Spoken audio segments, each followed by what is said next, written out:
No sé si esto me convierte en una persona horrible o solo en alguien que estaba rota por dentro. Lo único que sé es que cuando abrí la puerta de casa aquel miércoles por la tarde, y vi a Dani ahí plantado con su sonrisa comercial, sujetando un maletín con folletos de alarmas y cámaras de seguridad, sentí que el suelo se abría.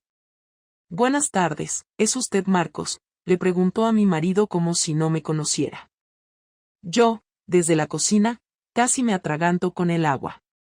Dani, el mismo Dani con el que me había acostado 3 días antes en un hotel de Alicante, estaba en la puerta de mi casa, vendiéndole seguridad al hombre al que yo acababa de traicionar. Y lo peor no fue que Dani estuviera allí. Lo peor fue que me guiñó el ojo mientras mi marido le hablaba. Como si esto fuera divertido. Como si no estuviera a punto de explotar todo. Así empieza todo esto. No con una sospecha, ni con una pelea, ni con un mensaje oculto.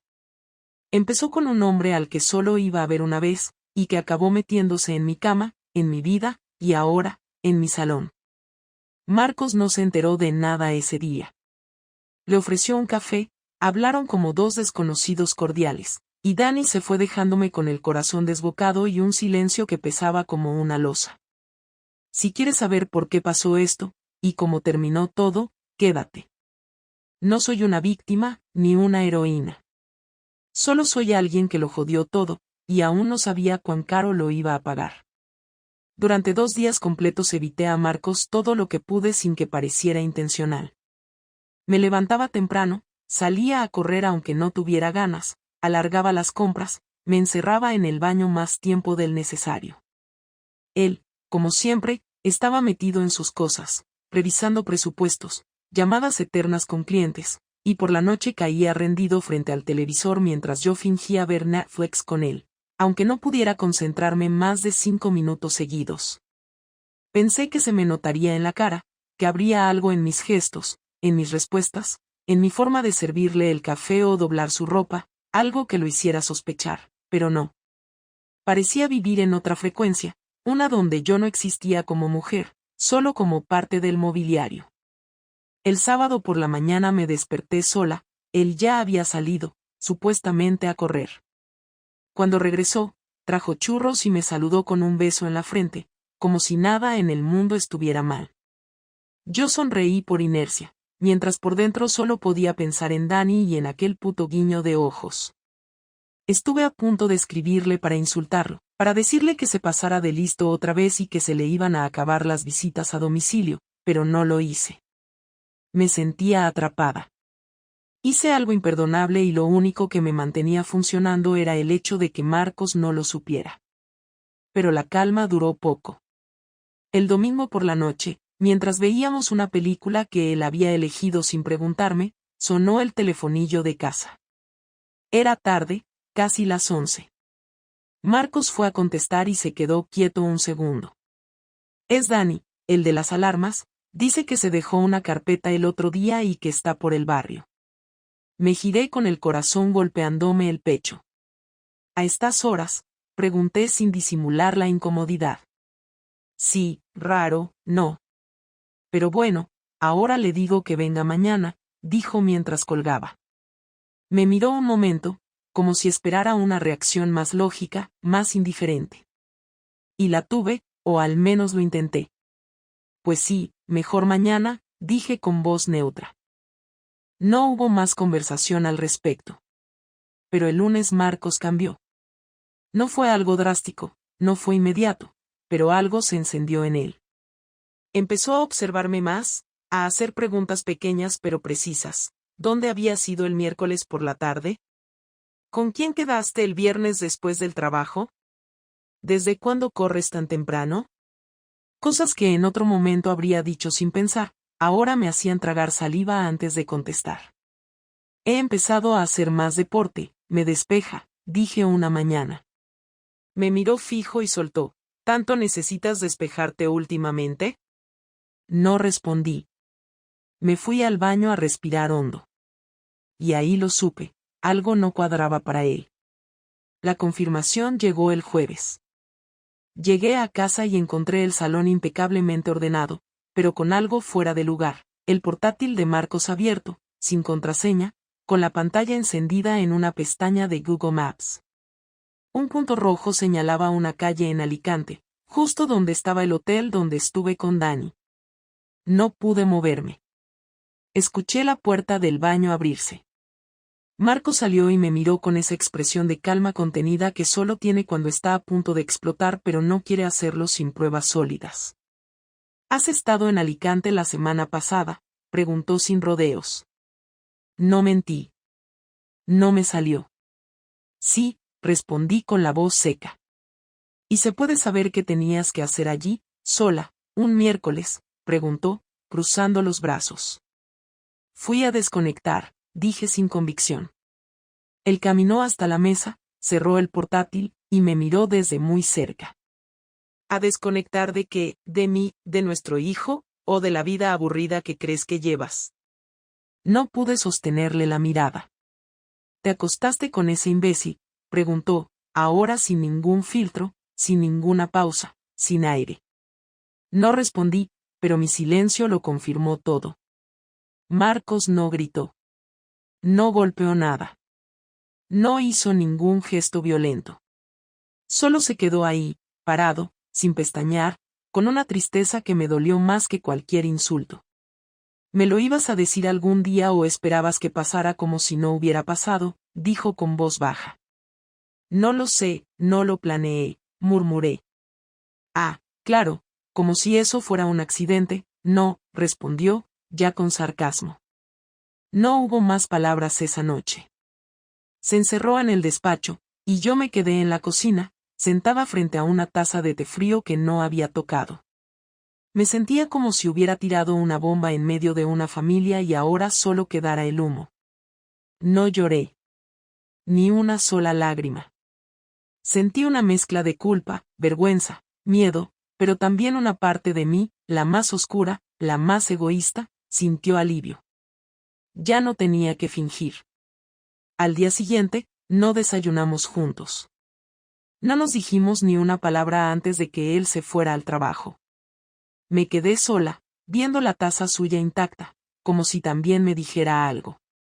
Esa mañana supe que no era solo una aventura lo que había roto todo, era el hecho de que, por primera vez en años, yo había hecho algo que escapaba completamente a su control. Y eso, a él, le dolía más que la traición. Pasaron 2 días sin que intercambiáramos nada más que frases funcionales. Marco seguía con su rutina casi intacta, pero ahora cada gesto suyo tenía algo contenido, como si estuviera midiendo cada palabra para no decir lo que realmente pensaba. El silencio entre nosotros era más ruidoso que cualquier discusión. Yo intentaba mantenerme ocupada, fingir que estaba concentrada en cosas triviales, pero dentro de mí todo estaba colapsando. No sabía si él estaba procesando lo que había pasado o si estaba esperando el momento exacto para soltarlo todo de golpe. Y ese momento llegó el viernes por la noche. Volvió del trabajo más tarde de lo normal. Traía una bolsa con 2 botellas de vino, algo que hacía cuando quería celebrar algo o cuando necesitaba una excusa para hablar de algo serio. Me miró desde la entrada sin sonreír y dejó la bolsa sobre la mesa. Vamos a cenar, dijo como si no hubiera nada fuera de lo común. Preparé una ensalada rápida y calenté la tortilla que había hecho por la tarde. Comimos en silencio durante unos minutos, hasta que él sirvió el vino y me miró directamente. ¿Quieres que hablemos o prefieres seguir fingiendo que aquí no ha pasado nada?, soltó sin levantar la voz. Me quedé quieta, con el tenedor en la mano. No estoy fingiendo, respondí, aunque ni yo me creía esa frase. Entonces, ¿qué estás haciendo, Laura? ¿Esperas que me pase solo, que me despierte un día y diga, bueno, da igual, me puso los cuernos pero seguimos como si nada, dijo apoyando los codos sobre la mesa. No supe cómo responder. Me limité a dejar el tenedor en el plato y a mirarlo, esperando que él tomara la dirección de la conversación. No voy a gritarte, no voy a montar un espectáculo. Pero necesito entenderlo, ¿por qué? ¿Qué coño te faltaba que no podías pedírmelo?, preguntó, esta vez con la mandíbula tensa. No se trata de ti, Marcos. De verdad. No fue planeado. No lo busqué, dije intentando mantenerme firme, aunque por dentro me temblaban las piernas. Eso es una mierda. Siempre dicen lo mismo. Que no lo buscaron, que simplemente pasó, ¿y sabes qué? Nada simplemente pasa. Tú fuiste, tú quedaste, tú te desnudaste, tú lo permitiste. No me digas que no fue tu decisión, respondió sin cambiar el tono, pero con una mirada que dolía más que cualquier palabra. Tenía la cabeza hecha un lío. Sentía que no me veías, que no existía en esta casa, dije sin levantar la voz. No te veía, repitió él en voz baja, como si intentara procesar la frase. Y eso te lleva a follarte al primero que te mira un poco, ese era el precio, atención a cambio de destruir todo esto, dijo señalando alrededor. No lo hice por atención, murmuré, sabiendo que sonaba patético. Entonces acláramelo, porque no entiendo nada, ¿fue por sexo, por emoción, por venganza, por aburrimiento?, preguntó sin darme tiempo a pensar. No lo sé. No tengo una respuesta limpia. Me sentía desconectada de todo. De ti. De mí misma, dije finalmente, sintiéndome cada vez más desnuda sin haberme quitado nada. Él bebió un trago largo de vino, dejó la copa sobre la mesa y me miró otra vez. ¿Cuántas veces fue?, preguntó. Solo una, respondí rápido, demasiado rápido tal vez. Una sola vez y justo aparece en nuestra casa como si fuera una serie de televisión, y me tengo que creer que fue solo una vez, replicó con frialdad. Sí, fue solo una. Después de eso no lo volví a ver. No le contesté más, dije intentando sonar convincente. Claro, salvo por el detalle de que apareció en la puerta con su carpeta olvidada. Muy oportuno, dijo con sarcasmo. Nos quedamos en silencio durante unos segundos. El ambiente era denso, pero no en plan dramático, simplemente denso como cuando dos personas ya no pueden esconder nada. ¿Sabes qué es lo peor de todo esto, Laura?, preguntó de repente. Lo peor no es que me hayas engañado. Es que no pareces entender la dimensión de lo que hiciste. Que sigues hablando como si todo esto fuera un problema que te pasó, no algo que hiciste, dijo mientras recogía su plato. Me levanté también. ¿Y tú crees que yo estoy tranquila con esto? ¿Qué me importa una mierda lo que pasó? No tienes ni idea de cómo me siento, Marcos. Estoy jodida, confundida, me odio por lo que hice, dije con voz quebrada. No te odias. Estás intentando que yo me sienta culpable por no haberte dado lo que necesitabas. Como si tu infidelidad fuera una consecuencia lógica de mi frialdad, respondió ya con algo más de dureza en la voz. No estoy buscando excusas, respondí. Pues suenas exactamente como si las tuvieras preparadas en una lista. No me veía, no me tocaba, no me hablaba, y que eso te autoriza a buscarlo fuera sin siquiera intentar arreglarlo conmigo antes, dijo mientras se apoyaba en el marco de la puerta. Intenté hablar contigo muchas veces, pero siempre estabas en otra cosa. Siempre con el trabajo, con las llamadas, con tus mierdas de clientes, dije alzando un poco la voz por primera vez. ¿Y tú qué hacías mientras tanto, esperando a que te validaran, a que te dijeran lo guapa que eres, a que alguien te recordara que eres deseable? Dijo mientras me miraba de arriba a abajo. Estoy rota, Marcos. No lo hice porque sí. Estoy vacía desde hace tiempo y no sabía cómo decirlo, dije finalmente. Pues ya lo dijiste. Solo que no con palabras. Con actos. Y ahora ya no hay vuelta atrás, respondió antes de salir del salón. Me quedé sola, con las copas medio llenas sobre la mesa, con la cena fría y con la sensación de que por fin habíamos hablado de verdad, pero que lo dicho ya no se podía borrar. El sábado siguiente me desperté sola. Marcos no estaba en la cama, ni en la cocina, ni en el salón. Su coche tampoco estaba en la plaza. Miré el móvil por instinto y noté algo raro, no había ni un mensaje suyo, ni una llamada perdida. Desde que nos conocíamos, incluso en los peores momentos, siempre había una nota, un salgo rápido, algo que indicara que estaba vivo. Pero esta vez, nada. La casa estaba extrañamente ordenada, como si alguien hubiera estado recogiendo con demasiada calma. Abrí su armario y sentí una punzada al ver que faltaban varias camisas, 2 pantalones, y su neceser de aseo. Miré en la estantería donde guardaba su pasaporte y la carpeta de papeles importantes. Vacía. Al principio pensé que se había ido a despejarse, que se habría ido un par de días a casa de su hermano o a algún hotel para no ver mi cara. Pero a medida que pasaban las horas y no recibía ni una señal de vida, empecé a sentir una inquietud diferente. No era miedo de que le hubiera pasado algo. Era la certeza de que esto no era una salida emocional, era algo calculado. Él no se iba sin dejar rastro. A no ser que estuviera preparando algo. Lo entendí todo el lunes por la mañana. Llegué a mi trabajo como si nada, intentando fingir normalidad frente a mis compañeras, con la idea de aguantar la jornada sin pensar demasiado. A las 10, la jefa de recursos humanos me llamó a su despacho. Pensé que era algún tema administrativo, hasta que cerró la puerta con más seriedad de la habitual y me miró sin preámbulos. ¿Tienes algo que contarme, Laura?, preguntó. Mi corazón se aceleró. ¿Sobre qué?, respondí intentando mantener el control. Hemos recibido un correo con documentación delicada. Tiene que ver con tu relación con uno de los clientes del servicio de mantenimiento de alarmas. Me gustaría que lo revisaras conmigo, dijo mientras giraba su monitor. Ahí estaba todo. Capturas de pantalla de un chat que yo había creído haber eliminado. Una factura de hotel a mi nombre.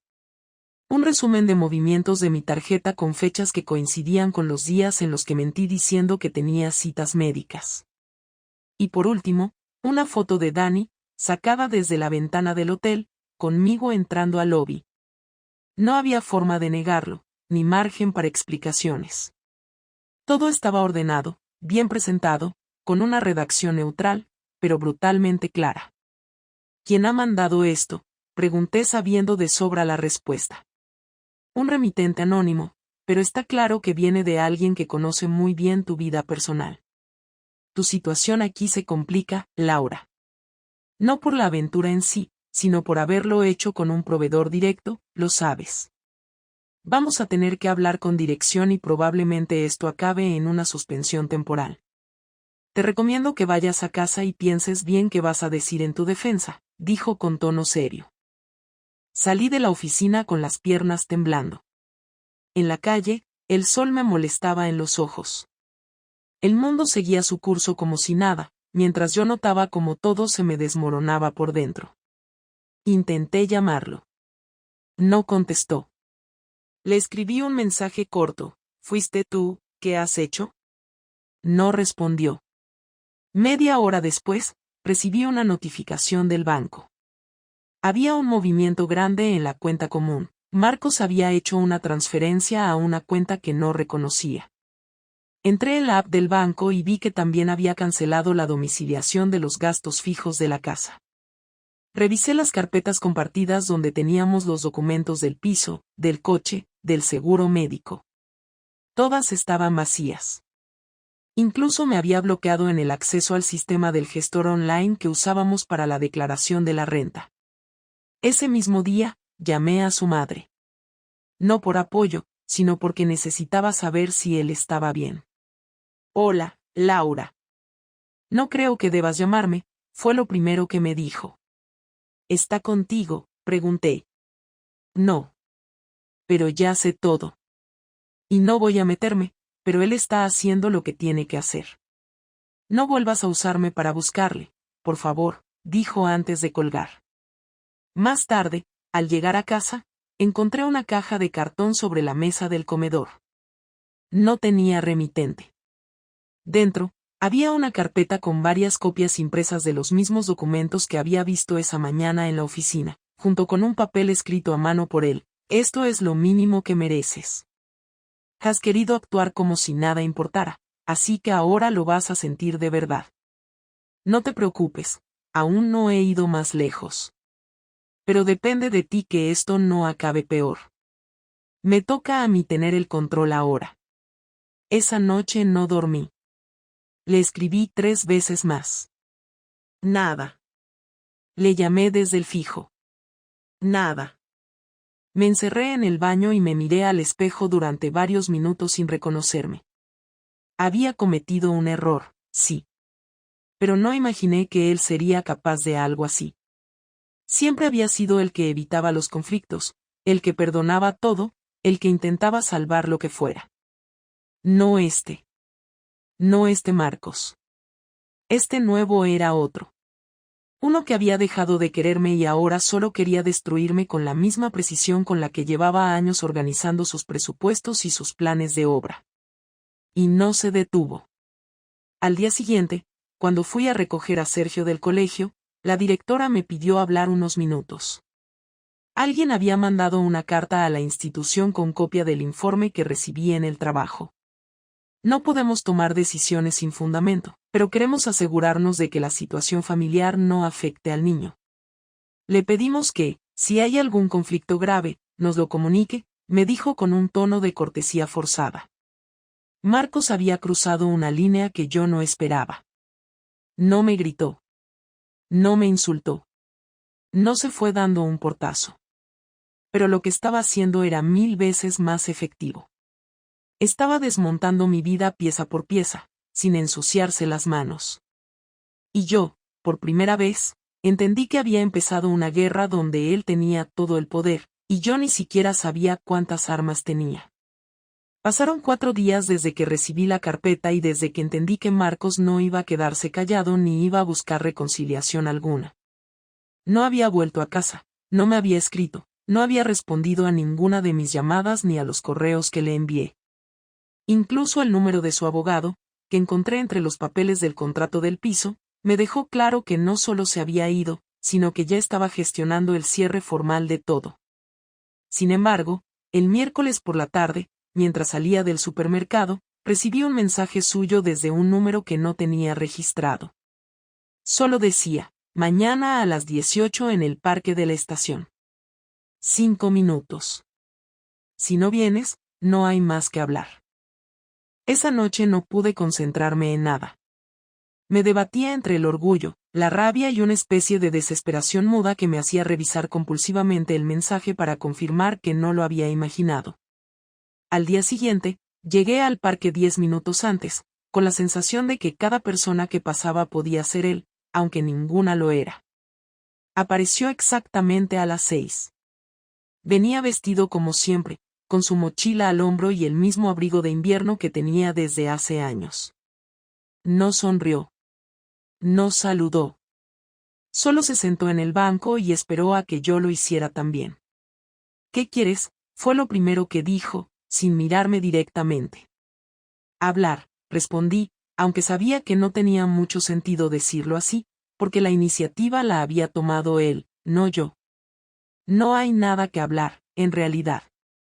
Pero pensé que, por respeto, podías escuchar lo que tengo que decir antes de que firmemos los papeles, dijo mientras sacaba de su mochila una carpeta más fina que la anterior. No la abrió. Solo la dejó sobre su regazo. ¿Ya lo decidiste?, pregunté intentando no sonar débil.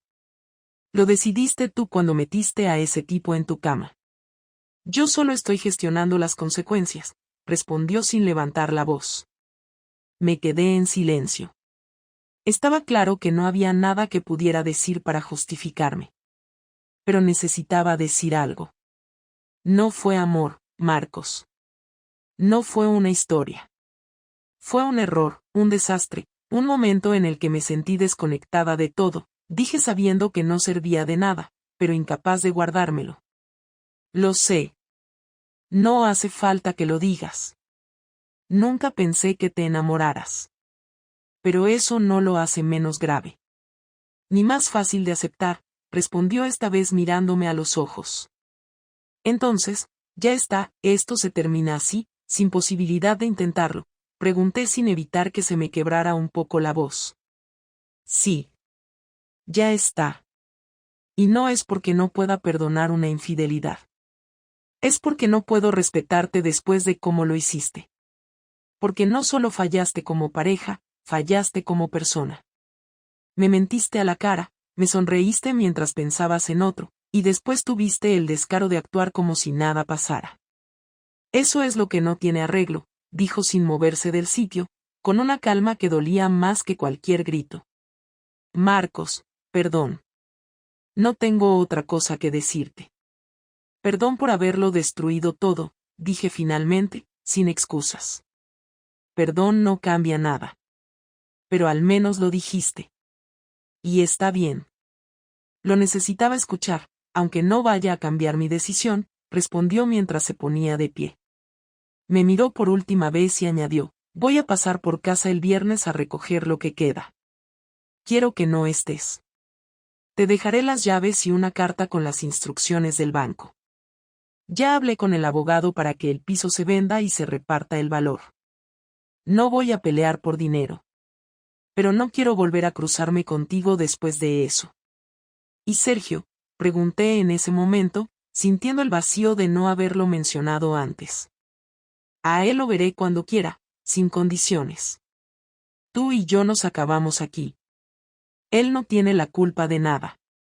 Y espero que no le metas en este lío más de lo necesario, dijo con firmeza.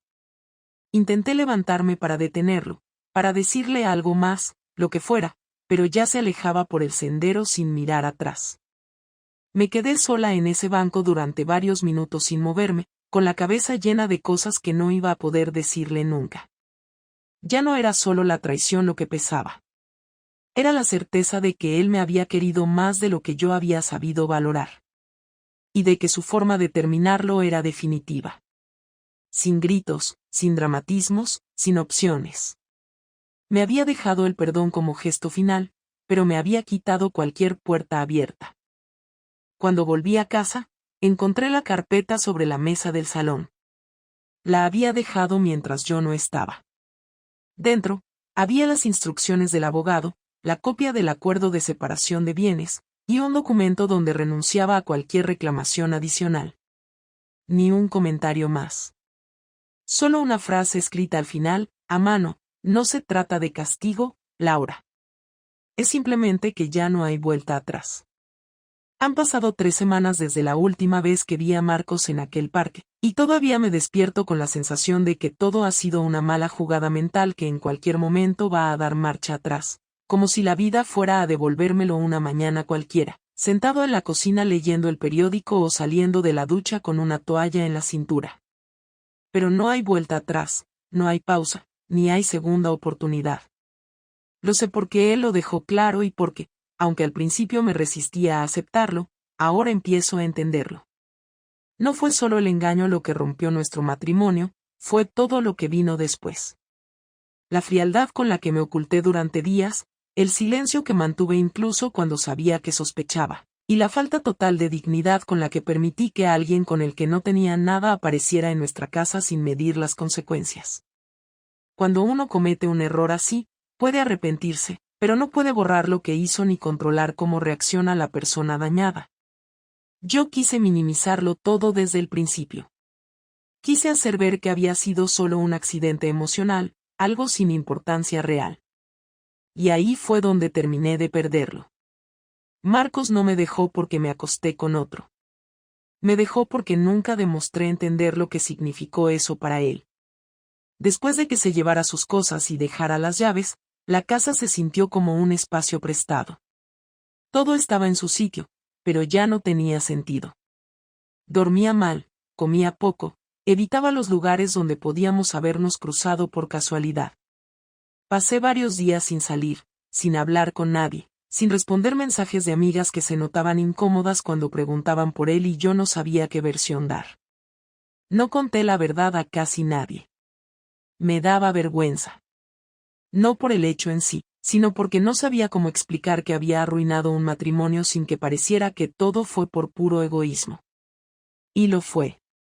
No supe manejar mis propias frustraciones, no supe pedir ayuda, no supe frenar algo a tiempo, y al final convertí un momento de debilidad en una cadena de decisiones torpes. Lo peor fue darme cuenta de que Marcos había pensado en todo. El día que se fue, me dejó con todo controlado, cuentas divididas, gastos asignados, responsabilidades legales cubiertas. No dejó ni una grieta por la que intentar colarme de nuevo. No dejó margen para que yo pudiera aparecer después con un he cambiado o con un quizás deberíamos intentarlo. Nada. Sergio me preguntó por su padre una semana después.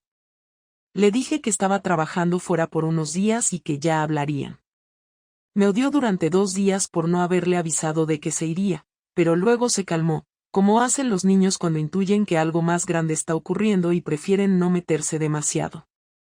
Sé que Marcos le ha escrito, porque lo escuché reír con el móvil en la mano y luego decir que era su padre. No me preguntó más. No quiso saber. Y no insistí. Cuando Marcos se fue, también se llevó su forma de ser padre, esa presencia constante que siempre tenía respuestas para todo.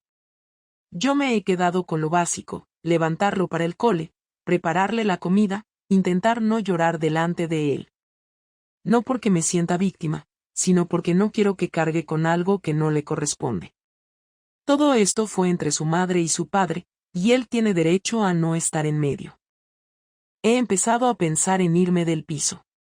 No porque no pueda vivir aquí, sino porque ya no hay razones para quedarme.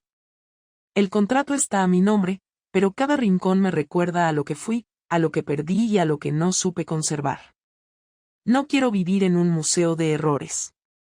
Estoy buscando un alquiler más pequeño, algo cerca del trabajo, algo sencillo. No por castigo, sino porque siento que necesito empezar en otro lugar, sin los restos de una historia que ya no me pertenece. No he vuelto a hablar con Dani. Tampoco lo he bloqueado. Simplemente lo dejé en silencio, como se hace con las cosas que no importan. Él tampoco ha insistido. No me extrañaría que sepa lo que pasó después. Marcos fue preciso, metódico y probablemente haya dejado huellas en varios lugares. No me importa. Lo único que me duele de verdad es haber traicionado a alguien que siempre me cuidó, que me defendió incluso cuando no se lo pedía, que creyó en mí mucho más de lo que yo lo hice. Y sé que eso no se arregla con una disculpa. A veces pienso en cómo habría reaccionado yo si hubiese sido al revés. Si un día él hubiera llegado a casa y me hubiera dicho que estuvo con otra, que no me lo contó por miedo, que se sintió solo. Me gustaría decir que lo habría entendido, que habría sido empática, que habría intentado salvar el vínculo. Pero la verdad es que no lo sé. Nunca me preparé para perderlo, porque creía que él siempre estaría. Y esa fue mi gran soberbia. Creer que alguien bueno iba a quedarse a pesar de todo. Pero la gente buena también se cansa, también se rompe, también se va. Hoy, después de dejar a Sergio en el colegio, pasé por el parque donde tuvimos nuestra última conversación. Me senté en el mismo banco, respiré hondo y entendí que ese fue el cierre real. No habrá un reencuentro, no habrá una escena final donde todo se arregla. Habrá un divorcio firmado, una venta del piso, un nuevo hogar y una historia que terminó mal porque una de las dos personas no supo cuidarla. Y esa persona fui yo. No sé qué me espera ahora. No tengo planes grandes, ni metas transformadoras. Solo quiero estabilidad, trabajo, rutina, y aprender a convivir con la culpa sin que me paralice. Lo que sé es que no hay redención sin asumir el daño causado. Y yo, aunque tarde, he empezado a hacerlo. Marcos ya no está. Pero quizás, algún día, yo pueda volver a estar completa, aunque sea sola.